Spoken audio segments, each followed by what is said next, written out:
this shifting of gravity of business from matured economies to emerging economy, and India being one of the emerging economy, is having immense opportunities for us. But what matters is how to avail it, how all sections of the society will avail this opportunity. One of the analysis of a great sociologist, Max Weber, of 20th century, he has diagnosed that one of the main reasons or the bottleneck for the progress, economic progress of Indian society is its stratification on the caste line. So what matters in the contemporary time that this stratification dissolves and all the sections of the society participate in a large number. Dalit Indian Chamber of Commerce and Industry is now in the forefront to bring in inclusive growth, cohesive participation, and equitable business opportunities in doing business.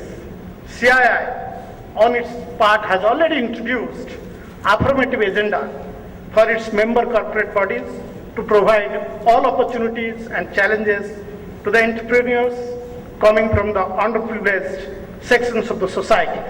Now let's come to the district in which we are there.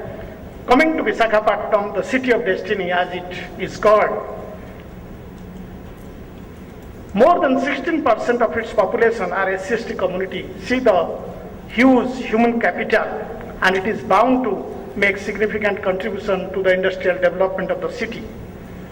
This city is fast emerging as a steel hub, an excellent destination of tourism, a center of learning with many colleges and universities around, pharmaceutical IT centers, ferroalloy industry and mineral industries base, and above there is an all-pervading entrepreneurial and enterprising environment. That's why it is called City of Destiny. You can make your destiny here with a very industry-friendly administration nurturing the spirit.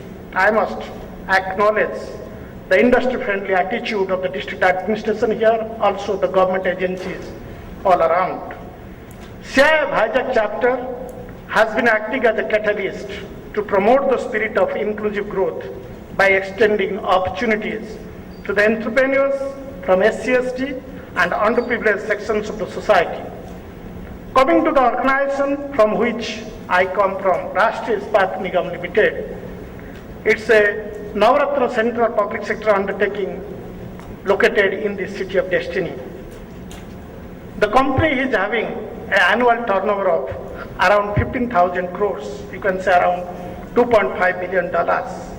And this turnover in the next 2 to 3 years is likely to go up to 30,000 crores, that's around $5 billion, with its expansion of 7.3 million ton coming in the stream. The company has a directional plan to grow up to 20 million ton and to become one of the largest single location steel plant in the world. With massive investment of more than $5 billion ahead, the company offers immense business opportunity and challenges. The rapid expansion of the steel plant will bring in many MSMEs, offering opportunity to the Dalit middle class and the people from the underprivileged sections of the society to grow into an economic and social force to reckon with. As a corporate member of the CII, RINL has implemented all presidential directives for welfare of SC/ST employees. Besides, it has a clear affirmative agenda. The company regularly takes up capability improvement program for SC/ST students, extends scholarship, and have also taken up many CSR programs for the welfare of the SC/ST people residing in and around Visakhapatnam. CII and RINL have been in discussion to implement Project Vidya that will establish single teacher schools in tribal hamlets in Andhra Pradesh to give access to the children of the people residing in the tribal areas. The company believes the diversity to reflect socially disadvantaged section of the society in its customer, vendor and supplier has a positive impact on business. In case of equal offers, RINL prefers selecting a business partner belonging to underprivileged sections of the society. RINL has extended preference to local MSMEs, some of which are owned by SC/ST entrepreneurs.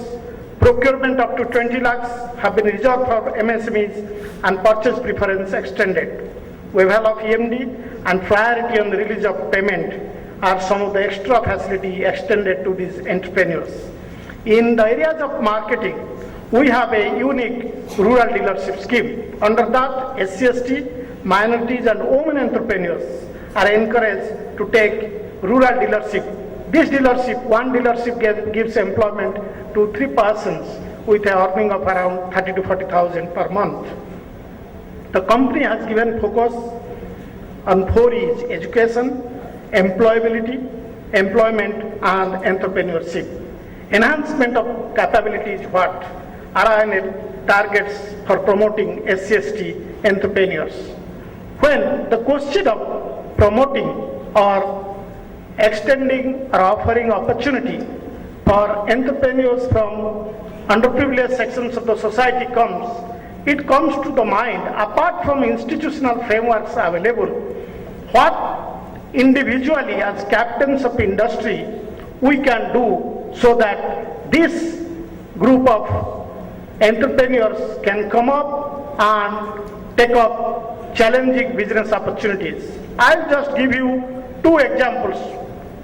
Number of entrepreneurs, every day they meet me to do some business, because entrepreneurs from in and around or from the different parts of the country, when I go to different places, they meet because they have a lot of hopes and aspirations. Such a large organization with a turnover of 15,000, purchasing of around 30,000 crores, going to become 60,000 crores, offers a lot of opportunity.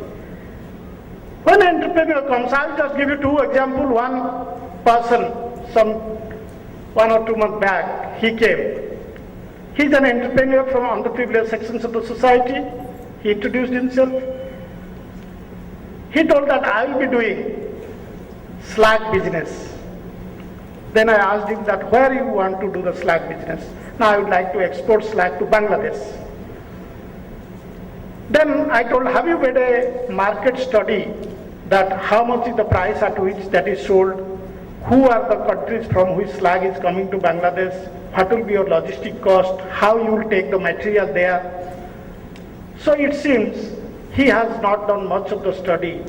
And I made a calculation that this is the cost of the slag here, this should be the logistic cost, taking it from a plant to port, from port to Bangladesh port, from there to inland and then selling. And then I told that this is the rate at which right now in Bangladesh it is selling, because Japan is giving them slag at free of cost, even giving $1 for evacuation. So against this competition, will your venture be viable economically? Otherwise you will be incurring loss in the first venture itself, and then you will come to a zero position.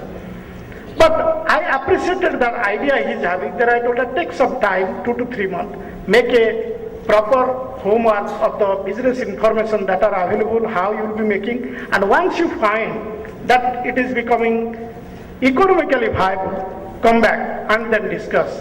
In fact, this happened 3 to 4 months back. The market changed. There was pickup of the slag in the outside countries. And then he made this time when he came, he had made a very thorough analysis of all the business information, and his proposal is a viable economic proposal. Then we accepted the proposal.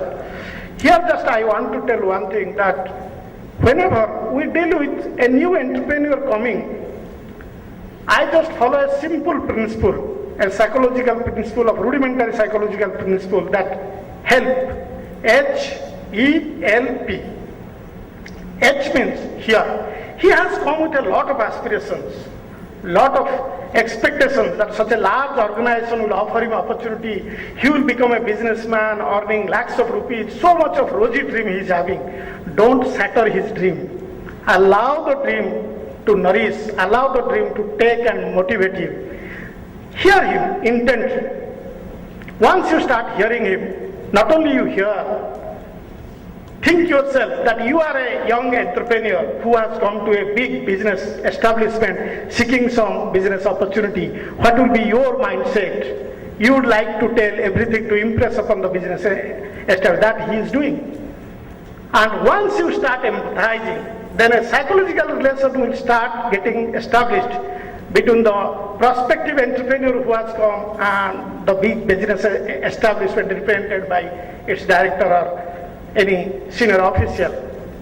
Once the empathy is there, then you start listening. There is a small difference between hear and listen. Where hear is passive, you go on hearing what he is telling. Listening is not only hearing, but giving him positive strokes. During that time, you will tell, yes, if you can do this thing, it will happen like this. If you do this thing, it will happen like this. And then persuade or give the suggestion. Then this method I have been following in many young entrepreneur cases where it is acting in an electrified manner because it acts as a psychological tool where he establishes and reposes confidence in you, and he sees that here is a person who will help him in making his business endeavor successful. And once that psychological relation establishes, then he will accept your suggestion. Because think of, when you are having a problem, you go to one of your near relatives. You start telling everything, discharging all your emotion. Because you know that he will hear you, he will empathize you, he will listen to you, and he will give a persuade and suggestion. And you listen to that suggestion. Sometimes we tell that this person listens to him. Because the psychological relation, but unconsciously it gets built up so that he has a psychological influence on the other. Similarly also, in promoting young business entrepreneurs, in my opinion, there is a need for certain psychological exercise in their first and second session. Once they start building up their business venture, once they get the confidence, they can swim on their own. Time has changed. There is urge in the society to alleviate the conditions of all the disadvantaged sections of the society. It needs to be more so in corporate world, which has always been the engine of progress.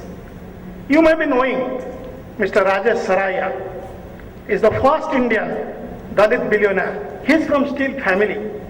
After education, he has set up a company called Steelmont and now runs Ukrainian multinational national Steelmont Private Limited that deals in the metal.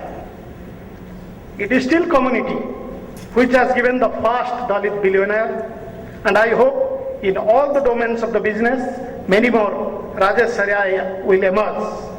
Not only the emergence of billionaires, it is the people at the base level of the disadvantaged section who need to be promoted and their entrepreneurial spirit to be cultivated so that all the sections of the society equally participate in doing business and availing the opportunity and challenges in the society. Now this brings me to the second example. I had gone to Lucknow. There was a big customer meet at Lucknow. One of the young entrepreneur came. He is also from the underprivileged sections of the society. He told that I would like to take a dealership. Then I talked to him for some time. I found that the person is having the courage and enthusiasm of an entrepreneur. Then I told him that you do one thing, take 2 months time, make tie-up with at least 20 hardware shops of steel where you can sell your product, and then meet me after 2 months. Then after 2 months, when I was there at Agra, that entrepreneur came and met me. He told that, sir, I have made a tie-up with 35 hardware shops. Then I told that, you show me the list. Then he one by one list their telephone number, etc. Then I told one of our branch managers that check it out, whether this man has gone and discussed with them and made some tie-up. Then he checked up that, he told that, yes sir, he seems to be a very enthusiastic person. We have enrolled ourselves with him. Then we gave a dealership to him. It is 1 year back. And today that person is a flourishing dealer in Lucknow. See, the entrepreneur spirit a person has, the enthusiasm, the courage, and the action that he has taken has catapulted him from nothing to a business person who is now earning lakhs of rupees. So that's how promoting and sustaining the business spirit is what makes the business move. And I can only tell you one thing. In a small Hindi couplet, मंजिल उन्हीं को मिलती है जिनकी सपने में जान होती है।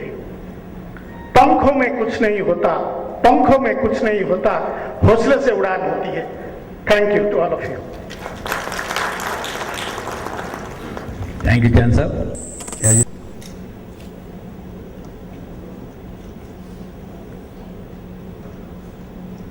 Visakhapatnam chapter, DICCI and APIIC, under which auspice we are gathered here to ponder upon, to discuss upon some of the issues, challenges, opportunities which are lying ahead.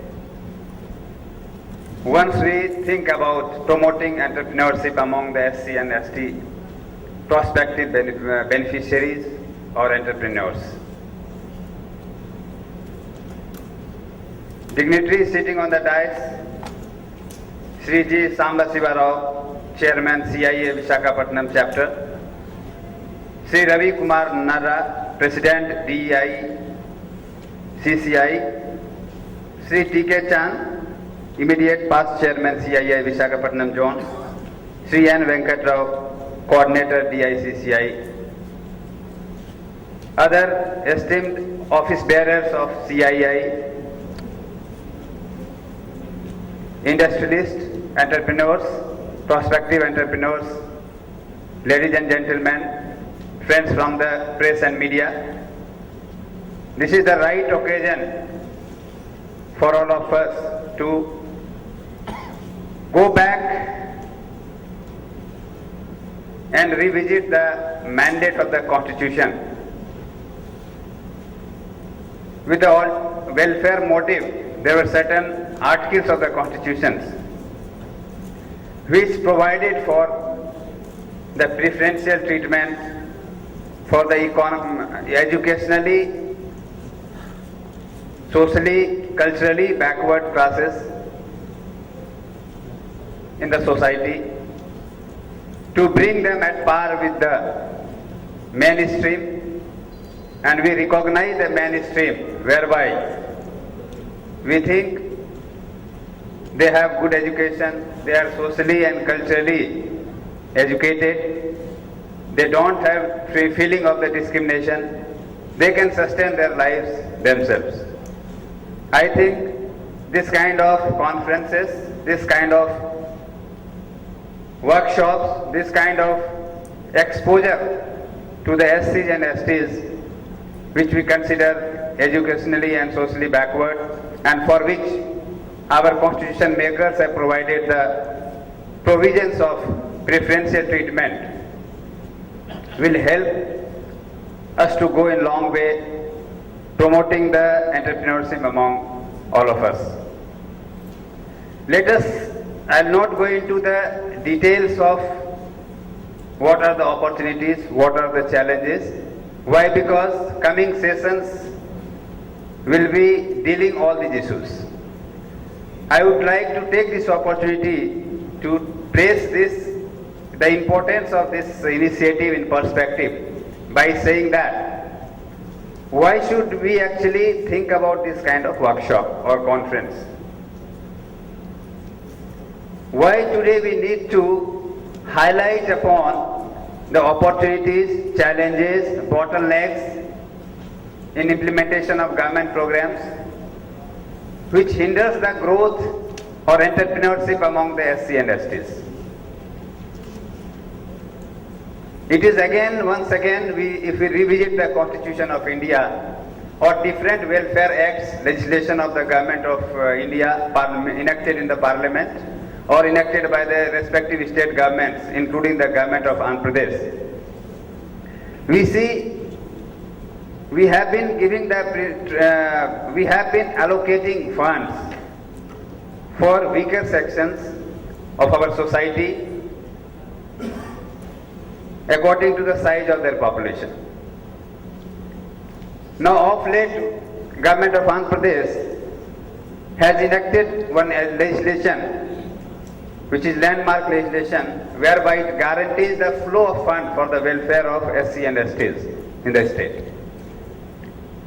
But still, we are missing the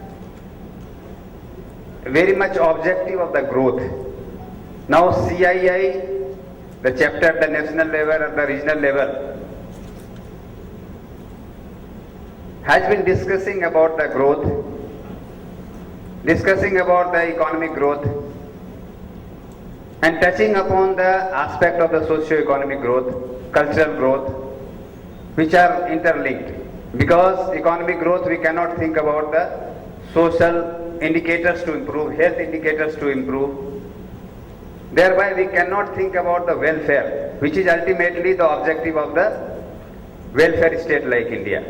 Now, once we promote the entrepreneurship among the SCs and STs, ultimately we are trying to bring them at par with the mainstream by giving the opportunity of entrepreneurship, whereby government is also taking serious steps by creating a corpus of 500 crores in Andhra Pradesh just to cater the need of SC/ST entrepreneurs. And government of Andhra Pradesh has gone ahead to provide even 50 lakhs of the corpus to promote the entrepreneurship among the SC/STs without any collateral. Now all these are nitty-gritty we need to understand in detail. But coming to the particular this chapter of Visakhapatnam, where there are opportunities are in abundance. Already my previous speakers have dealt upon some of the issues. We have today in Andhra Pradesh, it is looked after as one of the very, very important destination for the investment. For industrial sector, for construction sector, for service sector, and for all other sectors, we have the opportunities ahead of us. Now, the challenges remains how to motivate, how to enthuse their confidence among the SC/STs, and ultimately how to channelize the incentives of the government of India or any government of Andhra Pradesh to benefit the SC/ST entrepreneurs. Why? Because again, we have followed the mandate of the Constitution and we have been following the preferential treatment. Now 16% of the funds are being allocated for the SC beneficiaries or SC entrepreneurs. Similarly, 6% of the funds or total allocation of the budget in different departments in different sectors are envisaged to be spent upon to promote the entrepreneurs among the STs. Now today, coming to Visakhapatnam, APIIC, or for that matter District Industrial Center, DIC, in many ways have been promoting entrepreneurship. Just highlighted, still there are lot of gaps. Our allocation and our expenditure or our achievement of the target is still not very close. They are still very far apart. Now, what are the reasons? All these issues need to be discussed in this workshop and this conference. In different sessions, opportunities, government incentives, what are the bottlenecks of implementation of these plans, everything will be discussed. I think all of us should take this opportunity and should try to understand how best we can go ahead. Just to moving away from this particular topic, now once we think about the promotion of the entrepreneurship among the SC/STs and we discuss the opportunities, challenges, very basic and prerequisite of this initiative of promotion of the entrepreneurship is whether we are having sufficient infrastructure in place whereby we can see number of participants coming and participating in today's conference. Means, today do we have the number of SC, ST entrepreneurs, prospective entrepreneurs who are willing to take up the opportunity